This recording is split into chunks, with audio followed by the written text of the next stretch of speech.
Assalamualaikum warahmatullahi wabarakatuh. Selamat pagi, siang, sore, malam, teman-teman semua, terutama dosen pengampu mata kuliah Metode Assessment Center, yaitu Mas Nita. Nama saya Martiana Sulihah dengan NPM 6021210039 dari kelas A.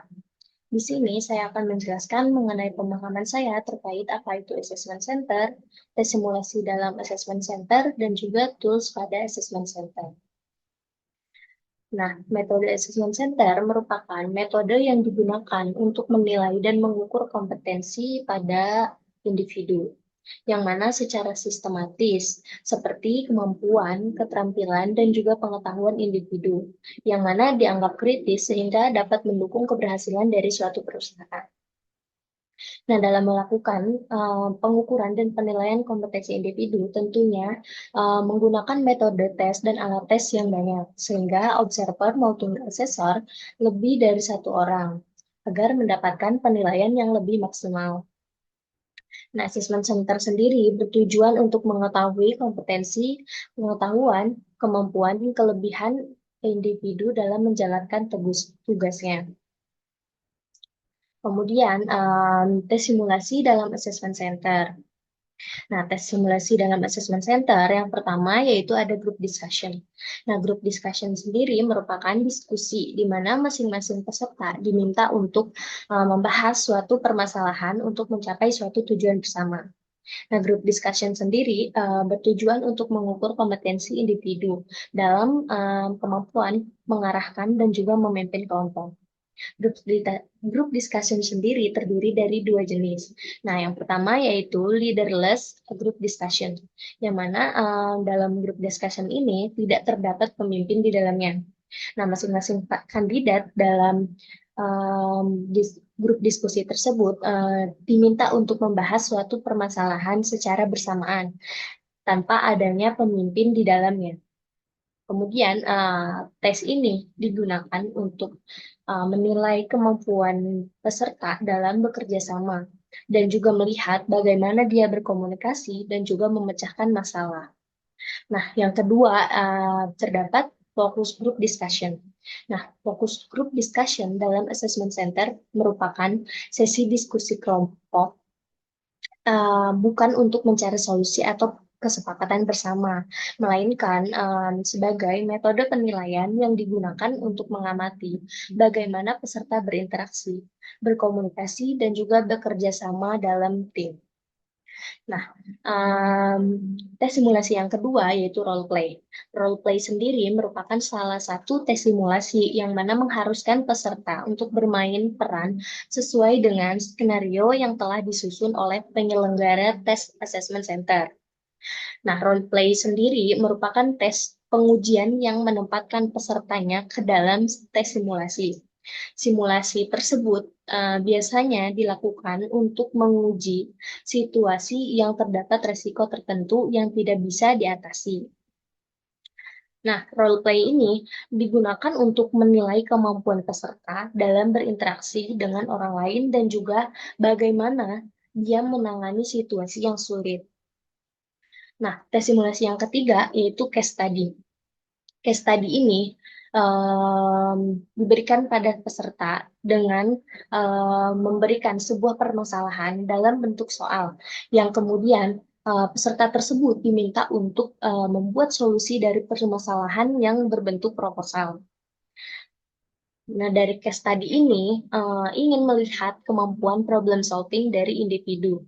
Juga ingin melihat bagaimana individu berinteraksi dengan orang lain dan juga bagaimana mereka menangani situasi yang sulit. Kemudian, tes simulasi yang keempat yaitu ada in basket. Nah, yang pertama yaitu in basket exercise.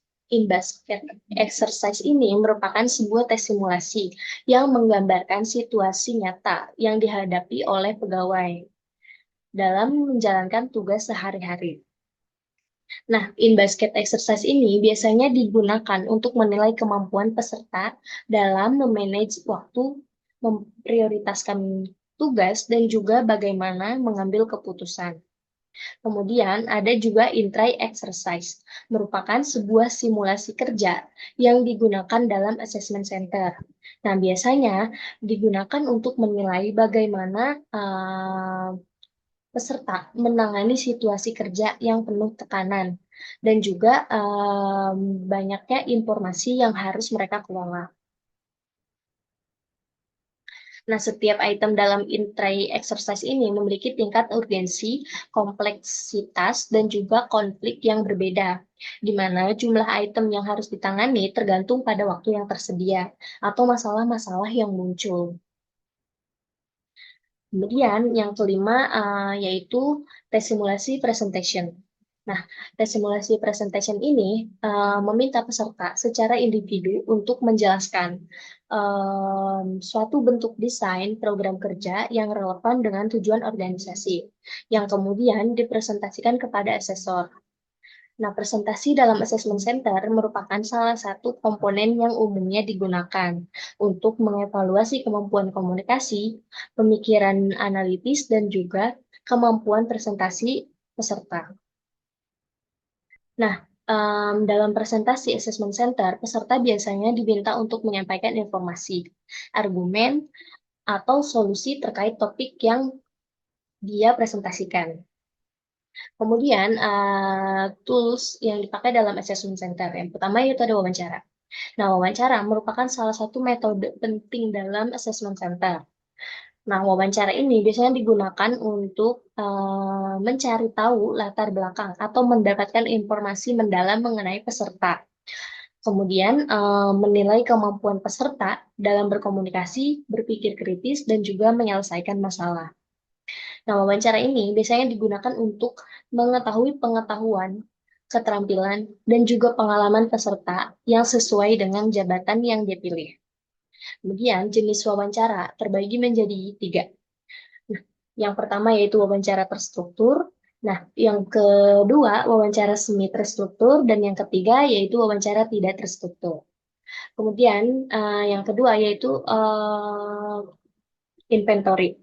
Nah, inventory ini dalam assessment center merupakan bentuk latihan tertulis, yang mana terdapat isian daftar pertanyaan tunggal atau yang telah dikelompokkan, yang mana tes ini memiliki sifat yang subjektif, karena di sini peserta akan diberikan tugas untuk memberikan penilaian terhadap diri mereka sendiri, yang mana akan terdapat kecenderungan untuk menilai diri sendiri dengan sebaik-baiknya. Nah, inventory ini biasanya digunakan dapat berupa personality inventory, leadership inventory, atau inventory yang mengungkapkan minat atau karir, aspirasi, dan juga sikap kerja seseorang. Nah, dari tes inventory ini bertujuan untuk mengungkap bagaimana karakteristik atau kepribadian, minat, sikap, dan nilai-nilai dari peserta, yang mana nantinya dengan menggunakan tes inventory ini dapat memberikan gambaran awal tentang potensi dan gaya kerja peserta, juga memprediksi bagaimana peserta akan berperilaku dalam situasi kerja tertentu. Nah, mungkin hanya itu yang bisa saya sampaikan dan jelaskan. Kurang lebihnya mohon maaf. Terima kasih. Wassalamualaikum warahmatullahi wabarakatuh.